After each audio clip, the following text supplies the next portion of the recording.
আজকে এই ভয়ঙ্কর পেতনিটার বিয়ে হবে, তাই সেই বিয়ের জন্য তার মৃত বাবার ছাই দিয়ে মেকআপ করে সাজতে শুরু করে দেয়। এমনকি তার মৃত মায়ের ছাই দিয়ে নিজের চোখে মেকআপ করতে শুরু করে দেয়। এরপর নিজের জুতাগুলোকে ড্রিল মেশিন দিয়ে নিজের পায়ের সঙ্গে টাইট করে লাগাতে শুরু করে দেয়। এমনকি কোমরকে লোহার রেঞ্চ দিয়ে টাইট দিতে শুরু করে দেয়। এরপর সে নিজের কানে একটা স্পেশাল জিনিস পরে গোলাপ ফুলের কাঁটা নিয়ে মাটির নিচ থেকে বের হয়ে আসে। কিন্তু তখনই গ্রামের মানুষেরা তাকে দেখে অনেক ভয় পেয়ে নিজেদের ঘরের জানলাগুলোকে বন্ধ করে দেয়। কিন্তু তবুও সেই পেতনির কিছুই যায় আসে না, কারণ এটাই ছিল তাদের পরিবারের বিয়ের স্টাইল। এরপর যখনই বিয়ের বাজনা বাজছিল তখনই পেতনিটা ধীরে ধীরে বিয়ের হলের মধ্যে পৌঁছে যায়। কিন্তু তখনই তার হবু স্বামী বুঝতে পারে সে বিয়ের আংটি আনতেই ভুলে গিয়েছে। ঠিক তখনই তার পালিত হাতটা দৌড়াতে দৌড়াতে তার কাছে এসে জাদুর মাধ্যমে সেই আংটিটাকেও নিয়ে আসে। কিন্তু যখনই তাদের বিয়ে শুরু হতে যায় তখনই গ্রামের মানুষেরা জ্বলন্ত আগুন নিয়ে তাদের দিকে আসতে শুরু করে দেয়, কারণ তারা চাইছিল এই সবগুলো পেতনিকেই তারা আগুনে জ্বালিয়ে মেরে ফেলবে। এই জন্য পেতনিগুলো জলদি করে বিয়েটাকে কমপ্লিট করে সেখান থেকে পালাতে শুরু করে দেয়। কিন্তু পালানোর রাস্তা শুধুমাত্র একটাই ছিল, যেটাকেও গ্রামের মানুষেরা ধ্বংস করে দিয়েছিল। যার কারণে তারা পালানোর আর কোনো রাস্তা না পেয়ে অস্ত্র দিয়ে মানুষদের সঙ্গে লড়াই করতে বাধ্য হয়। কিন্তু তাদের মানুষদেরকে ক্ষতি করার কোনো উদ্দেশ্য ছিল না।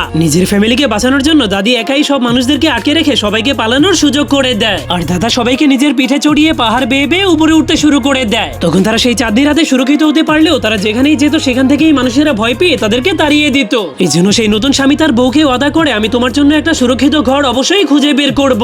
আর এভাবেই তাদের একটা নতুন ঘর খোঁজার সফর শুরু হয়ে যায়। এরপর জাদুর হাটটা যখনই গান বাজাচ্ছিল তখনই হঠাৎ করে তাদের গাড়ির সামনে একজন সাদা কাপড় পরা লোক চলে আসে, যার কারণে পেতনির স্বামী টাইম মতো গাড়িটাকে থামাতে না পেরে সেই লোকটাকে ধাক্কা মেরে উড়িয়ে দেয়। এই জন্য তারা জলদি করে গাড়ি থেকে বের হয়ে যখনই তাকে দেখতে শুরু করে তখন তারা তার পোশাক দেখে বুঝতে পারে সেই লোকটা পাগলাগারদ থেকে পালিয়ে এসেছে। কিন্তু তখনই হঠাৎ করে তাদের নজর পাহাড়ের উপরে থাকা একটা ভয়ঙ্কর এবং পুরনো রাজমহলের দিকে চলে যায়, যা দিকে তারা ভাবতে শুরু করে হয়তো এটাকেই তারা তাদের নতুন ঘর বানাতে পারবে। কিন্তু তখনই হঠাৎ করে সেই মৃত ব্যক্তিটা জীবন্ত হয়ে তাদেরকে ভয় দেখাতে শুরু করে দেয়। কিন্তু তারা নিজেরাই পেতনি হওয়ার কারণে তাকে ভয় না পেয়ে সেখান থেকে চলে যেতে থাকে, যার কারণে সেই লোকটা অনেক মন খারাপ করে তাদেরকে রাস্তা দেখিয়ে সেই পুরনো রাজমহলের কাছে নিয়ে যায়। তখন পেতনির স্বামী দরজা খুলে সেই রাজমহলের মধ্যে ঢুকলে রাজমহলের ভয়ঙ্কর অবস্থা দেখে চমকে ওঠে, কারণ সেই মহলের দেয়ালের ভেতর থেকে মানুষের রক্ত বের হচ্ছিল। অন্য কেউ হলে এসব দেখে ভয় পেয়ে সেখান থেকে পালিয়ে যেত। কিন্তু তার পেতনি বউয়ের কাছে সেই ঘরটাই পছন্দ হয়ে গেলে তারা সেখানেই শান্তিতে বসবাস করতে শুরু করে দেয়। তো বন্ধুরা, পরে তাদের সঙ্গে কি হয়েছিল তা দেখতে চাইলে কমেন্টে পার্ট 2 লিখে দিন।